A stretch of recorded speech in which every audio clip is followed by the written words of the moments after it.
बिस्मिल्लाहिर्रहमानिर्रहीम। अस्सलाम वालेकुम नाज़रीन, आप यूट्यूब चैनल देख रहे हैं। मैं इमरान खान हूँ। मशरिक़ वस्ता की जनूबी एशिया की सूरत इंतहाई ख़राब है। पाकिस्तान और अफ़गानिस्तान के बीच में झड़पें चल रही हैं और ये सिलसिला अभी तक रुका नहीं है। ईरान के सुप्रीम लीडर आयतुल्लाह ख़ामनई को असैसिनेट कर दिया गया है। डोनाल्ड ट्रंप ने और नेतन्याहू ने यह दावा किया था उनकी असैसिनेशन का कि उन्हें शहीद कर दिया गया है, लेकिन कोई तस्दीक या तरदीद ईरान से नहीं आ रही थी। लेकिन बिलाखिर अभी तस्दीक आ गई है और ईरान की न्यूज़ एजेंसी ने भी कह दिया, वहाँ के अब ऑफिशियल्स भी बता रहे हैं कि आयतुल्लाह ख़ामनई जो हैं वो शहीद हो गए हैं अमेरिका और इसराइल के हमले में। लगभग 3 दहाइयों से ज़्यादा हो गया इनको हदफ बनाने की कोशिश की जा रही थी। ये टारगेट थे अपने मुल्क के दुश्मनों के और हमेशा ये हमलों से बचते चले आ रहे थे।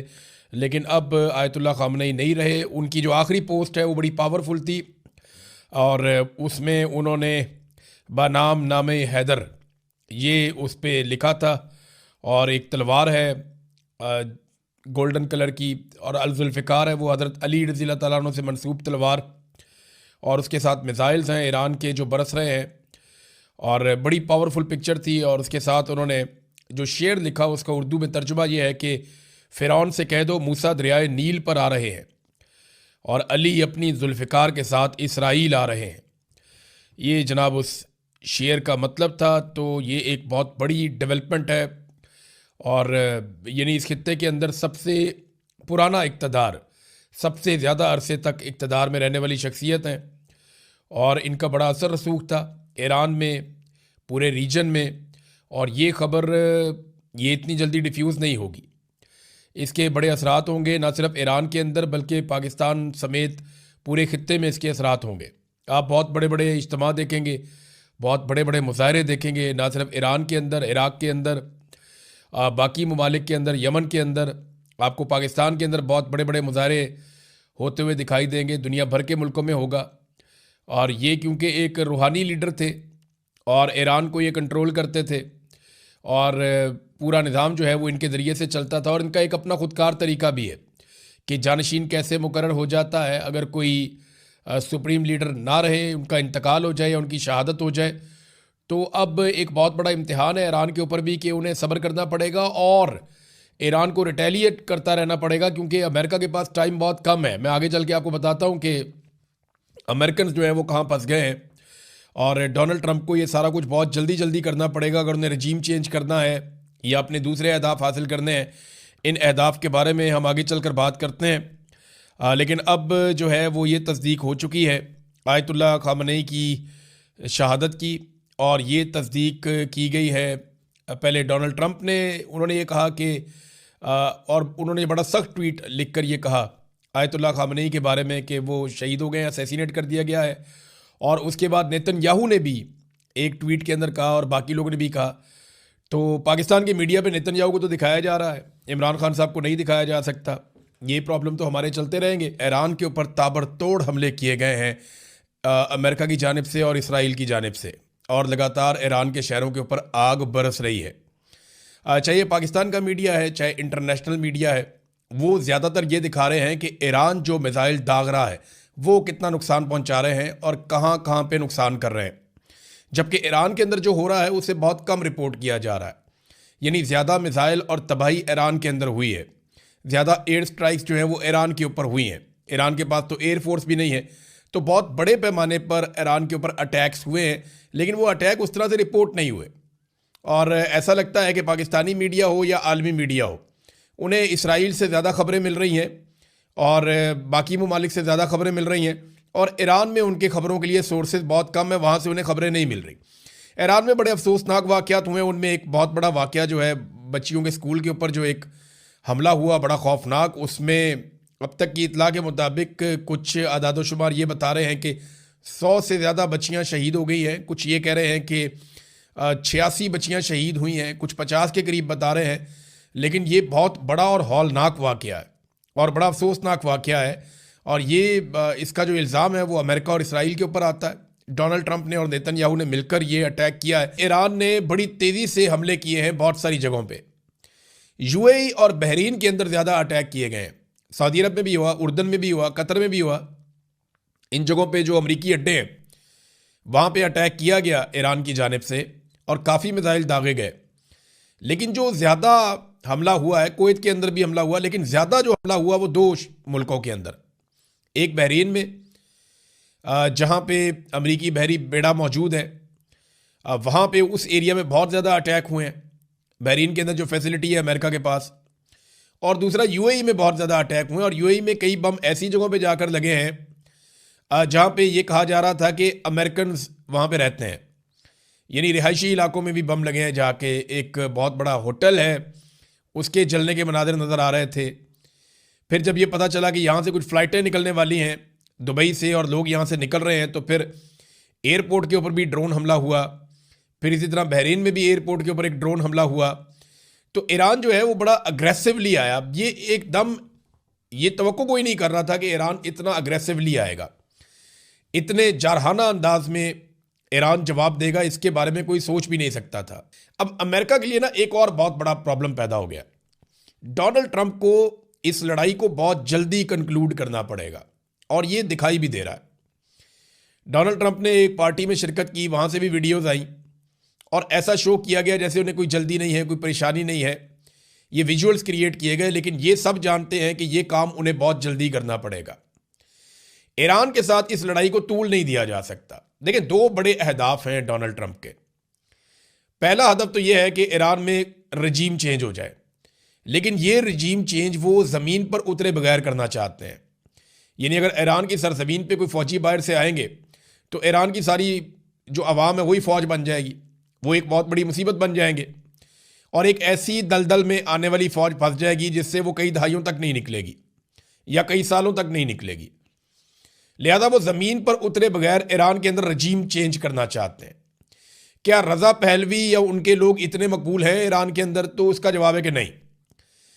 चलें, अगर आप ये भी कहें कि आयतुल्ला ख़ुमैनी के या उनका जो इक़्तिदार है उसके लोग बहुत सारे मुखालिफ हैं या उन्हें पसंद नहीं करते, तो दूसरी तरफ जो अमेरिकन के लोग हैं या जो इसराइल के करीबी लोग हैं, रज़ा पहलवी वगैरह जो है, उनके भी कोई इतनी बड़ी फॉलोइंग नहीं है ईरान के अंदर। तो एक बड़ा मैस क्रिएट हो जाएगा। और अगर कुछ अहदाफ हासिल कर भी लिए गए और रजीम तब्दील ना हुआ तो अमेरिका ने फिर क्या हासिल किया? तो उन्हें बहुत जल्दी करना पड़ेगा, उनके पास वक्त कम है, क्योंकि ईरान ने आबनाए हरमज़ जो है उसको बंद कर दिया है। यहाँ से दुनिया का 20% पेट्रोल जाता है, और ये एक बहुत बड़ा झटका लगेगा पूरी दुनिया को। दूसरा, ईरान ने जिस किस्म का अटैक किया है मिडल ईस्ट के अंदर मुख्तलिफ ममालिक पे, यानी यूएई की मार्केट बहुत बुरी तरह मुतासर होगी। यूएई का जो सारा कारोबार है जिसपे वो बहुत पैसा बनाते हैं वो टूरिज्म का है और उनका रियल स्टेट का कारोबार है। ये अब कीमतें एकदम नीचे गिरेंगी। मंडे को अमेरिका में जब मार्केट खुलेगी और जब दोबारा पूरी दुनिया बैठेगी, शेयर ऊपर नीचे होंगे, तो पता चलेगा कि दुनिया कहाँ खड़ी है, स्टॉक मार्केट कहाँ खड़ी है। ये आपको पता चलेगा मंडे को, और इसको मसनूई तौर पे कंट्रोल करना बहुत मुश्किल होगा। ये अमेरिका की मार्केट है, तो अब मंडे वाले दिन ये पता चलेगा। आलमी सतह पे तेल की कीमतें कहाँ पे जाएंगी ये भी आपको पता चलेगा। तो इसको जल्दी कंक्लूड करना है अमेरिका ने। उसको बहुत प्रॉब्लम है कि ये रजीम चेंज अगर करना है तो ये चंद दिन के अंदर अंदर उन्हें करना है। ज़्यादा टाइम उनके पास नहीं है, ज़्यादा टाइम लगेगा तो बाकी ममालिक बीच में आएंगे। रशिया और चाइना पहले स्टेटमेंट दे चुके हैं, पाकिस्तान ने स्टेटमेंट दिया, लेकिन गोल मोल दिया, आगे चल के आपको मैं बताता हूँ।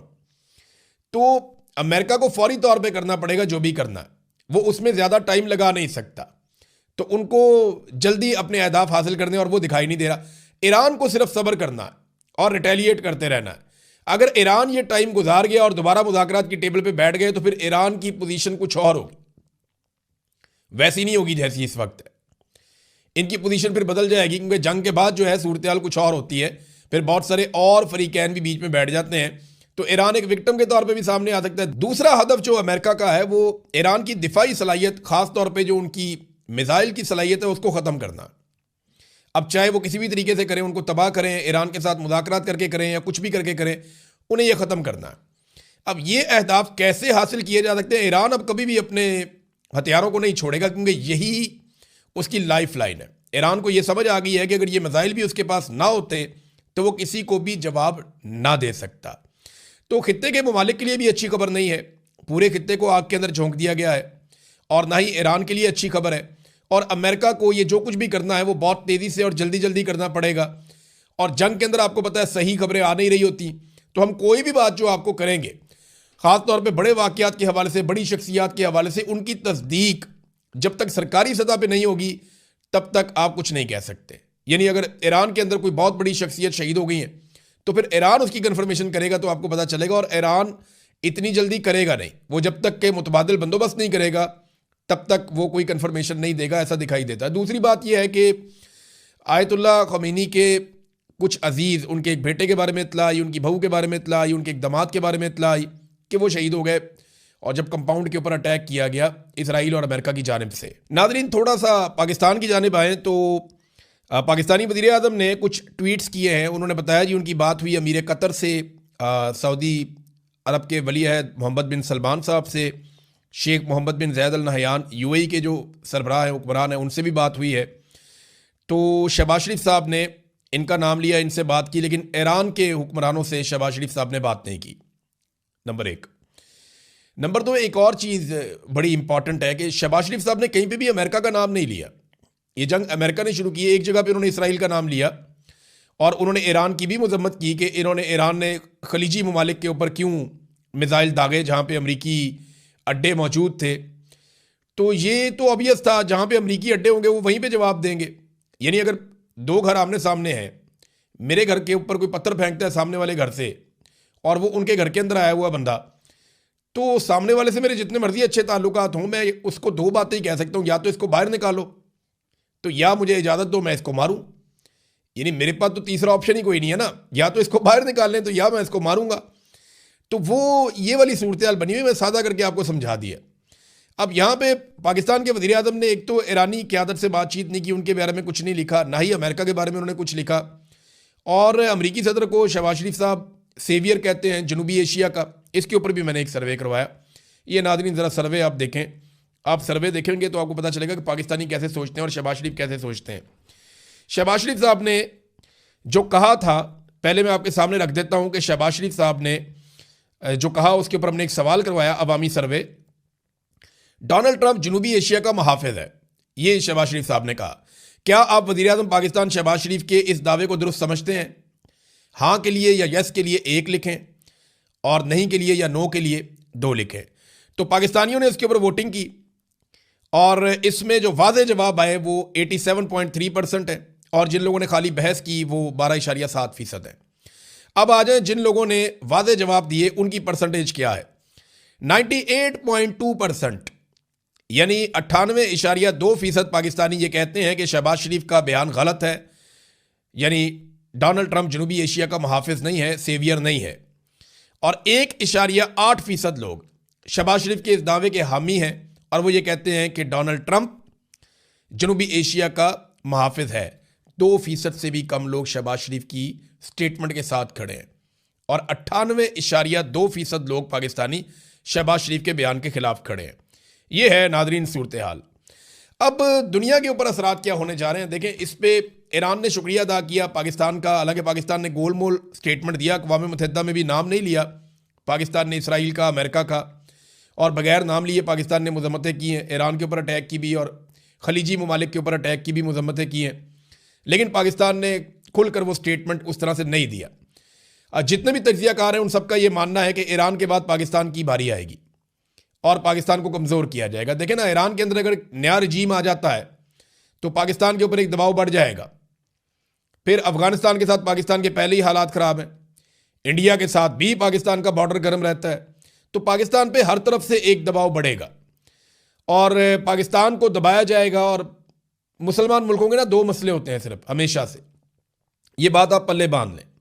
2 चीज़ें ऐसी हैं जो मुसलमान मुल्कों के लिए मसाइल बन जाती हैं। नंबर 1, उनके वसाइल।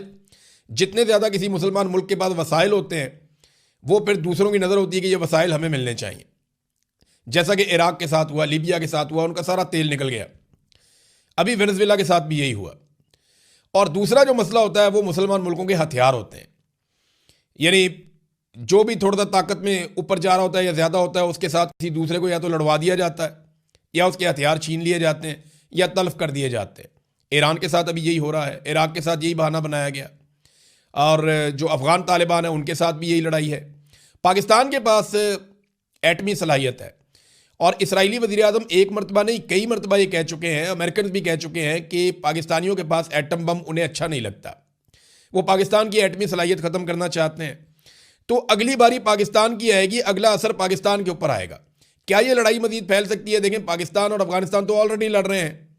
अगर ये लड़ाई लिंगर ऑन करती है तो तीसरी जंग अज़ीम क्या हो सकती है? सोशल मीडिया पे ये बहस चल रही है और बाद लोग जो हैं वो जो जंगों के अंदर बहुत ज़्यादा बिलीव करते हैं और उन्हें लगता है कि जंगें होनी चाहिए, तो वो ये कहते हैं कि इंडिया पाकिस्तान से बदला लेने की कोशिश कर सकता है। पाकिस्तान अफगानिस्तान के साथ ऑलरेडी लड़ रहा है। रशिया अपने मकासद के लिए सेंट्रल एशिया में और जिस तरफ वो पहले ही बढ़ रहा है उस तरफ मजीद कार्रवाई कर सकता है। चाइना ताइवान को कंट्रोल कर सकता है। तो इस किस्म की चीज़ें और ख़ित्ते में और जो तनाज़ात हैं ये अगर बढ़ जाते हैं, सऊदी अरब और यूएई के बीच में भी एक तनाज़ा पैदा हुआ है। अगर ये तनाज़ात कल को ज़्यादा बढ़ जाते हैं तो दुनिया तीसरी जंग अज़ीम की तरफ भी जा सकती है। और उसका आगाज़ देखें, किसी भी जंग का आगाज़ एक छोटे से वाक़े से होता है।